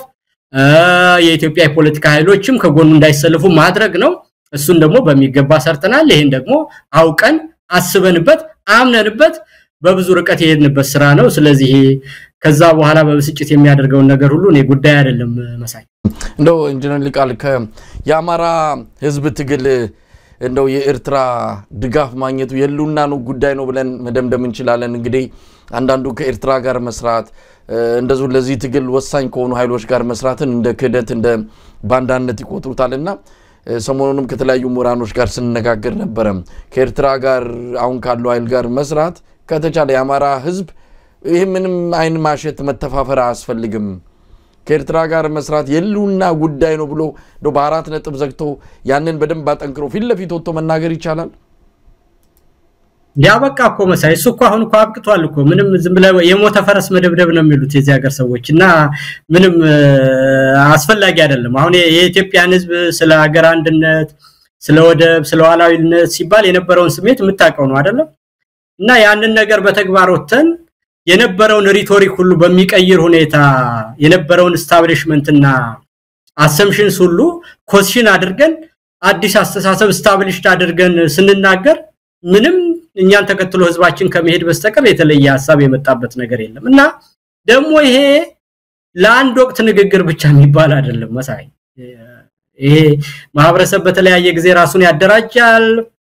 ያ የተፈጠረው ነገር ረጅም ጊዜ ጥቅማቸውን በጋራ ቢያረጉት የትግራይ ህዝብ የአማራ ህዝብ የኤርትራ ህዝብ የሚጠቀሙበት ነገር እንጂ የሚጎዱበት ነገር አይታየኝም ያ ማለት መጠነኛ ልዩነትና የሚጋጩበት የፖለቲካ ፍላጎት የላቸው ማለት አይደል ይሄ ደግሞ ኦልዌይስ የሰው ልጅ እስካለ ድረስ በአንድ ቤተሰብ መካከልም በአንድ ማህበረሰብ መካከልም የፍላጎቶችና የጥቅሞች ግጭት አለ ያንን ግን ሚዛን በጠበቀ መርህ ላይ በሆነ ዓለም አቀፍ ግንባ ተኮረ መልኩ ይደረግ ከተባለ እነዚህ አካላት አብረው መስራታቸው አብረው መኖራቸው አሁን ካጋጠማቸው የሉና ዳጋም ባለፈ መጣላታቸው ነው ሊያስነቅፋ ችግራቸውን በሰላማዊ መንገድ ፈተው በመነገድ በባህል በታሪክ በቋንቋ በስነ ልቦና በጂኦግራፊ በጥቅም አንድ የሆኑ ማህበረሰቦች በስልጣኔ የጋራ የሚጋሩት ስልጣኔ ያላቸው አካሎች ያክሱምን ኪንግደም ጨምሮ እነዚህ አካላት ጥቅማቸውን በጋራ አስማምቶ ጤናማ ፖለቲካ ማካሄድ አቅቶ መጣላት ነው የሚያዋርድ እንደውም ነው ማለት እና ይሄ ዝም ብለው ወዲያ የሚወራጩ ሰዎችን እኔ አንደኛ እንትንም አይደለም መሳይ ይሄ ጉልበት ያለውና ህዝብ ያደናገረ ነገር ቢኖር እኮ እንገባበታለን እንናገራለንና እኔ ተሸንፏል የሐሳብ ብዙ ግዚያችንን ማጥፋት ያለብን አይመስለኝም መሳይ እንግዲህ አንድም የአማራን ህዝብ ትግል እንደው መስመሩን ይዞ እየሄደ ነው ምንም ጥርጥር የለውም ግን ጣሩን ለማሳጠር ስቃዩን ለማሳጠር ከምንም በላይ ምሁራን እንደናንተ አይነት ያለ ሊቃን የፖለቲካ ሊቃንም የተለያየ የአማራ ምሁራን ተሳትፏቸው ብቻ ሳይሆን አካሄዳቸው ግባቸው በጣም የተዘበራረቀ ነው የአማራን ህዝብ እንደውም የበለጠ የጎዳው ነው ያለው የሚል ነገር ይነሳልና የሚናችሁን ያህል ያቅማችሁን ያህል የጥንካሬያችሁን ያህል እየተጫወታችሁ አይደለም ህዝቡ አሳልፋችሁ የሰጣችሁት አንድም በእናንተ የእርስ በርስ መሻኮት በእናንተ የእርስ በርስ እኔ እሻላለሁ የኔ ይበልጣል በሚል በኢጎ ላይ የተመሰረተው የናንተ አካሄድ የአማራን ህዝብ ጎርቶታል ነው የሚባለው እንደው የአማራ ሊቃን ክፍተት አለበት ክፍተት ካለበትስ ምንድነው ብለ ታምናለህ ኢንጂነር ይልቃል የትግሉን አንድም መጓተት ተጠያቂ ተደርጎ እየተጠቀሰ ያለው የአማራ ሊቃን ማህበረሰብ ነውና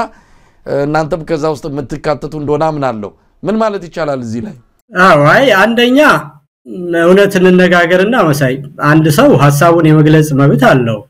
ማንንም ሰው ሐሳቡን መናገር ይችላል የፖለቲካ ስራ የአደባባይ ስራ ነው የጋራ ስራ ነው የሀገር ስራ ነው ማንንም ሰው ለዚህ እንዴት እንደዚህ አሰብክ ሊባል አይችልም የማሰብ መብትም አለው ግን የመናገር መብት እንዳለው ሁሉ ደግሞ ሌላው ሰው ከሱ የተለየ ሐሳብ የመያዝ መብት እንዳለውና ያመምነት እንዳለው ማወቅ ያስፈልጋል መጀመሪያ ይሄንን መረዳትም ያስፈልጋል ማለት ነው ወይም ደግሞ እንደፈለክ ስለተናገር ካንተ የምታምንበትን ስለተናገርክ ያንተ እውነት ነው ማለት አይደለም ያን ሐሳብን ወደ ህዝብ ታደርሳለህ ያንን ህዝብ ልብና አምሮን አግኝተህ ወደፊት መራመድ ከቻልክ እንጂ ዝም ብለህ በፌስቡክ ስለተሳደብክና ዘራፍ ስላልክ እንደ አንድ ተሳዳቢ የፈለገውን ነገር እንደሚናገር ልቆጥርህ ይችላልው ግን የተለየ ዕውቀት አድርጌ ለወስድልህ አልችልም እኔ የተለየ ነገር ካገኘው ሰው ከሰው ነው የሚማረው እንኳን ካገሬ ልጅ ላዳምጥህ ልሰማ እችላለሁ ግን ያንን እንደ ዕውቀትና እንደ ችሎታ የሚቆጥረው ከሆነ መብትህ ነው ልለው እችላለሁ ግን የተለየ ነገር አርጌ ለወስድለት የሚችለው ምንም ነገር ሊኖረኝ አይችልምና የምሁራን ችግርም እና ውስንነት ካለ በፌስቡክ መፈክርና በስድብ የሚፈታ አይደለም አጠቃላይ የሚሆነው ነገር ከሶሻል ሳይኮሎጂ ጋር ከሶሻል ዴቨሎፕመንት ጋር ከፖለቲካ ካልቸር ጋር እና አጠቃላይ የማህበረሰብ እድገትን ሁሉና የኤሊት ኮንሽስነስን የሚጠይቅ ነገር ስለሆነ እነዚህ ነገሮች በሂደት በማቋረጥ ዴሊብሬሽን በውይይት እና በመነጋገር ለዛ የሚሆን ደግሞ ሳይንቲፊክ የሆነ በመረጃ የተደገፈ ምርምርና ጥናት በማድረግ ያንንም ፕሬዘንት በማድረግ እንጂ ምንድነው ባሽሙርና በስድብ ያንን ችግር መፍታት አይቻልም ስለዚህ እንደዚህ ቃል አሽሙሩና ስድቡንና ሽንቆጣውን እንተውና ያማራ ሊቃን ጋር ግን ክፍተት የለም እዚህ አሁን ላለው የአብይ አህመድ ይህን ያህል ዘመን በስልጣን እንዲቆይ በማድረግ ረገድ የሚናቸውን ያህል የውቀታቸውን ያህል የተጽኗቸውን ያህል መጫወት ያልቻሉ አሁንም እንደዚሁ እዚህም በዛም አጥራቸው ውስጥ ሆነው ከዛ ያላለፈ የፖለቲካ መስመር ማሳየት ያልቻሉ የአማራ ሊቃን ተጠያቂ አይደሉም ወይ እዛ ላይ ክፍተት አይታየም እንደው ነገሮችን በልኩ ብንረዳና እንዳልከው ያንን የሚያነሱ ሰዎች አመጣጣቸው አካሄዳቸው አገላለጻቸው ጥሩ ላይሆን ይችላል ግን የሚያነሱት ሐሳብ ደግሞ ትክክልም ነው የአማራን ትግል መስመር ይዞ ግቡን እንዳይመታ ያደረገው አንድም የአማራ ሊቃን የፖለቲካውም የተለያዩ ሊቃን ያለባቸው ክፍተት ነው ይሄንን እንደው አምኖ መቀበል አይቻልም ወይ እሱም ይፈታበት መንገድ ነው እኮ ምን መሳይ አሁን ያን አለ የለም ብለን በዚህ በኔና ባንተ በመፈከር ስለተናገር አለብን ብሎ ነገ ብድግ ብሎ ወረቀቱንና አስተሳሰቡን ቀይሮ የሚመጣ ነገር አይደለም የፖለቲካ አስተሳሰብ ለውጥና አሰራር ለውጥ ያመለካከት ለውጥ የሚመጣው እንደዚህ ስለተባለ አይደለም ነው ምንድነው ከሆነ ለዛኔ አራያሁኝ ማሳየት በቃ ይልቃል ስልጣን ጥም አለባችሁ ከሆነ ስልጣን ሳይኖር እንዴት ማገልገል እንደሚቻል በማሳየት ራሲ የመከባበር ችግር አለባቸው መናናቅ አለባቸው ከተባለ ማንንም ሳልንቅ ሁሉንም ያገሬ ልጆች አክብሬ ወደ ሰፊውኝ መታየት በተግባር ነው የማሰብ የማንበብ ችግር አለባቸው ከሆነ በማሰብ ያለማቀፍን ህዝብ የፖለቲካ ባህል በመቀመር ወጣቶችን በማስተማር ያንን ማሳየት ነው መፍትሄው ማለት ራስ እንደብድ ብቻን እየዋራህ ሌላውን ብትሳደብ ምን ጥቅም አለው መጀመሪያ እንደዚህ ምንል ሰዎች ማንነኛ ነው ማንን ደረጃ መዳብ ያደረገ ችግር ከተባለ ከዛ ሰው ነው የሚጀምር ቆን የችግር መገለጫ ሲባል እኛ ሰውዬ ናቸው እኮ የሚገለጹት እኮ መጀመሪያ ከማንንም ጋር ማይስማማ ሁሉንም ሰው የሚሳደብ እኔ ብቻ አውቃለሁ የሚል አይደለ ሁሉንም ባጸያፊ ቃላት የሚገልጽ ስለዚህ የባለጌ ምሁራንና የምሁራኖቹ አለመስማማት ማሳያ ሲባል ፕራክቲካል ኤግዛምፕል እንዲ ሰውዬ ነው የሚሆኑት ማለት ነው እንደው ኢንጂነር ሊቃል ማንን ለማለት እንደሆነ ያው ቀደም ሲልም ተናግር ያለው አቶ ማኑ ዶክተር ዮናስ ብሩ ናቸው በዚህ በአማራ ሊቃል ላይ ጠንከር ያለ የሰላሂስ የሚያቀርቡትና ቀደም ሲል እንዳልኩትም ቃል ገባለው የኔ ትልቁ አሁን የቤት ስራም የሆነው አንተንና ዶክተር ዮናስን አንድ ላይ አቅርቦ በዚህ ጉዳይ ላይ ማዋየትና ማከራከር ነው ግን እንደው ዶክተር ዮናስ የሚለው እንዳለ ሆኖ ግን አማራ ሙራል ላይ ክፍተት የለም ይልቃል አሁን አንተና እኔን የምትለው ነገር እንዴት ነው የምንከራከረው እሳቸው መሳደብ ማንጓጠጥ ሁሉንም አይችልም ማለት ነው ስራቸው እኔ ደግሞ ምችላትን ነገር መናገር ከነጋ መታከራከራቸው በኤርትራ አቋሜ ነው እስቲ ንገረኝ የአማራ ህዝብ የትግራይ ህዝብ የኦሮሞ ህዝብ አንድ ላይ መስራት አለበት ብዬ በወሰድኩት አቋም ነው የአማራ ህዝብ ንቅናቄ ነው የድርጅት ፖለቲካ ባህላችን መጥፎ ነው ስለዚህ ህዝባዊነቱን እንዳይለቅ አብሮ መቀጠል አለበት የሚለው ነው የአማራ ህዝብ ትግል ክፍተትም አለ ይሄንን መከራከር የሚገባ ይመስል የአማራ ሊቃን ላይ ክፍተት አለ ይሄን ትግል እውነት ለመናገር አማራ በኢትዮጵያ ታሪክ ውስጥ ያለው አቅም ድርሻ ብዙ ነገሮችን ከወሰድን አሁንም መፍትሄ በማምጣት ረገድ የአማራ ሊቃን ፊት ሆኖ መምጣት ነበረባቸው ግን ያቅማቸውን የችሎታቸውን ከዶክተር ዮናስ ጋር መስማማው ብዙ ነገር አለ ካንተም ጋር መስማማው ብዙ ነገር አለ ያንን ማቀራረብ ይቻላል ክፍተት አለ እውነት ለመናገር አብይ አህመድ ዛሬ ኢትዮጵያን እንደዚህ አይጫወትባትም ነበር የአማራ ሊቃን በልካቸው በአቅማቸው በችሎታቸው በታሪካቸው በአጠቃላይ ባላቸው ጥንካሬ ልክ ቢጫወቱ ኖሮ ከትንንሽ ጉዳዮች ወጥተው ያቅማቸውን ቢሰሩ ኖሮ ዛሬ አብይ አህመድ እቺን ሀገር አፈራርሳትም ነበር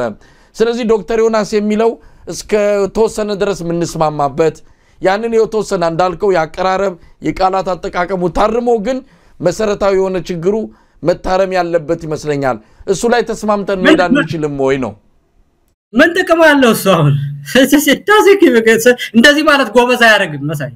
እንደዚህ ማለት ምንም ጥቅም የለውም እውነቱን ልንገር ማለት ምን ይጠቅማል አሁን ያን መፈክረን የማልሽ ባንተ ዛሬ ሳች ያሉት እንደግም ይብናገር ምንድነው የሚጠቅመው ዜናዋት ሲነገረኝ ምንድነው የሚጠቅመው እሺ በቃ ሳች ያሉት የሆነ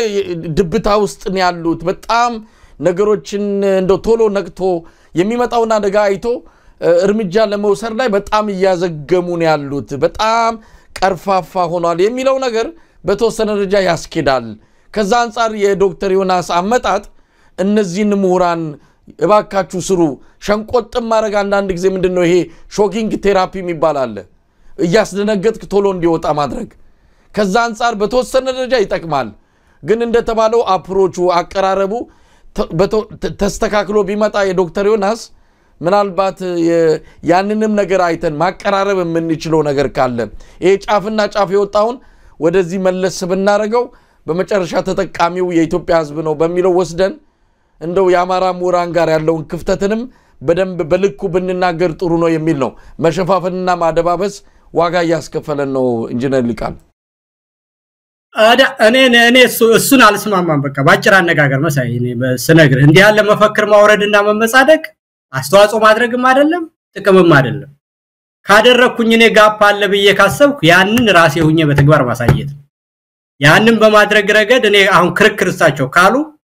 ይልቃል በወሰዳቸው አቋሞች ውስጥ 1 2 3 4 5 አሉኝ አቋሞች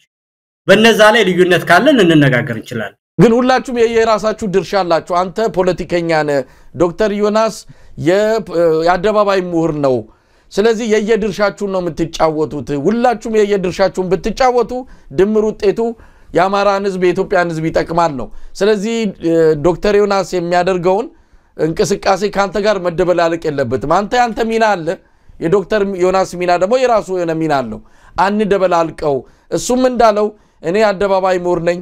ሐሳብ ነው ምናመጣው ሐሳቡን አምጥተን እናንተ ደግሞ ፖለቲከኞች ያንን ወደ መሬት አውርዳችሁ ህዝቡን አነቃንቃችሁ ለውጥ ማምጣት አለባችሁ ነው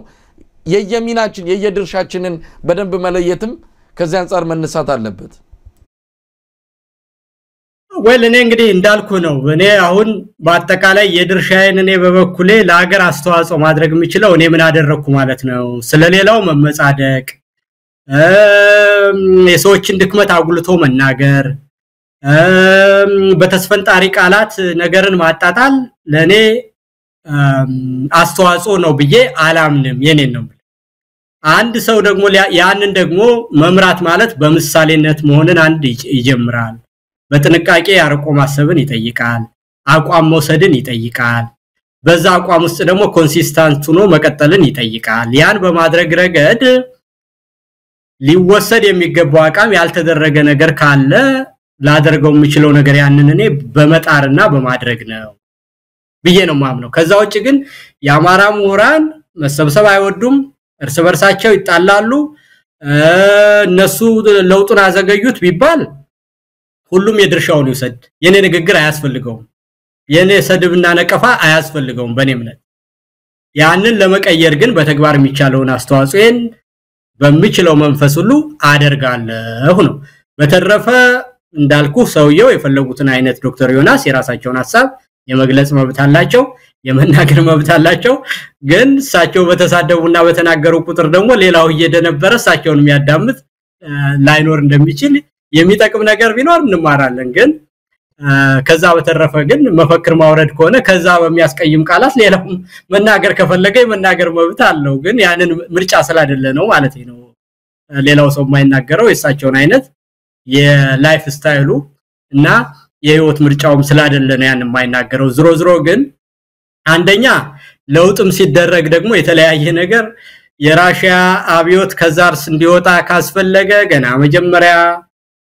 በአጋጣሚ የመጀመሪያ የነበረው ንጉስ በአማጽያን ተገሎ ከዛ በኋላ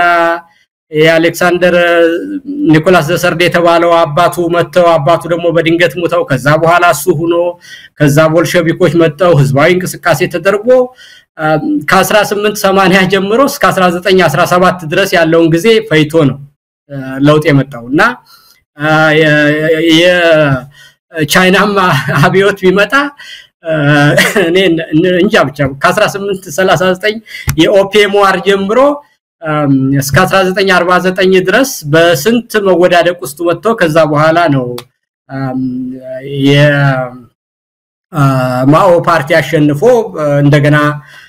የተነሳውና አንድ ለውጥ ሲደረግ የነበረ ነገር ራሱን የቻለ ረጅም ጊዜ እንደሚጠይቅና በራሱ ሂደት እንዳለው ማወቅ ያስፈልጋል እኔ ያን እንደዛ ነው ምረዳ ለውጥን ኦቨርናይት አይመጣም በዛም ሂደት ሳይሆን ይሄ ነገር አብይ ስለተዳከመ በታምሬ መጣ ስላይሆን አማራ ራሱን አማራ ነኝ ብሎ አይደንቲፋይ ያደረገ በጣም ቅርብ ጊዜ ነው በዛ ደረጃ ሳይው ብዙ መሰባሰብ አለ ገንዘብ በዛ ደረጃ መፈለግ ራስን በዛ ደረጃ ማየት ራስን ካዩ በኋላ ከሌሎች ጋር አብሮ ስለመስራትም በዚህ ሂደት ውስጥ ግን አዲስ ነገር ስለነበረ ይሄ ሂደት ጠርቶ ስርክርኩ አንድ አመለካከት እስከመፍጠር ድረስ ለመሄድ የነበረው ጊዜ ፈይቷል በዚህ ሂደትም መስዋዕትነት ተከፍሏል ከዚህ በለጠ ቢፈጥን ነው እኮ ነው እንደው ጓደኞቼ አማካሪ ምናምንም ብለው እኮ ቶሎ ስልጣን ቢይዙ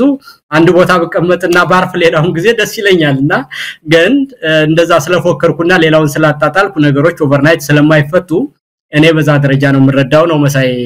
እንግዲህ ዶክተር ዮናስና አንተን እንደዚሁ ባንድ መድረክ ላይ አቅርበን ከሁለታችሁም በጣም የኢትዮጵያ ህዝብ ብዙ ነገር ነው የሚያተርፈው ብዙ እኔ በግል ያገኘሁትን ስለማቅ ነው ካንተ ጋር ስዋይና በግልም ስነጋገር ከዶክተር ዮናስ ጋርም ስዋይና በግል ስነጋገር ከሁለታችሁ ጠቃሚውን ነገር ወስጄ ለኢትዮጵያ የሚበጀው ይሄ ነው የሚለውን ነገር ለመውሰድ የሚያስችል እድል ነው የሚፈጥርልኝና አንተም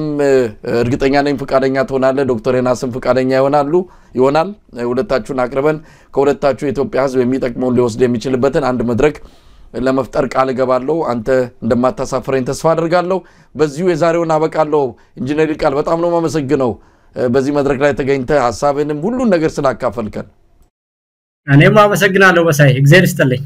ተመልካቾቻችን ኢንጂነር ይልቃልን በድጋሚ በእናንተ ስም አመሰግናለሁ ቃል አስገብቻለሁ ከዶክተር ዮናስ ጋር አንድ ቀን እንደዚሁ ተቀራርበው የሚነጋገሩበትን መድረክ እንደ ማመቻች በዚህ አጋጣሚ ለመግለጽ ወዳለሁ አብራችሁ ስለነበራችሁ ምስጋናችን ከልብ ነው ኢትዮጵያ በክብር ለዘላለም ትኖር ጤና ይስጥልን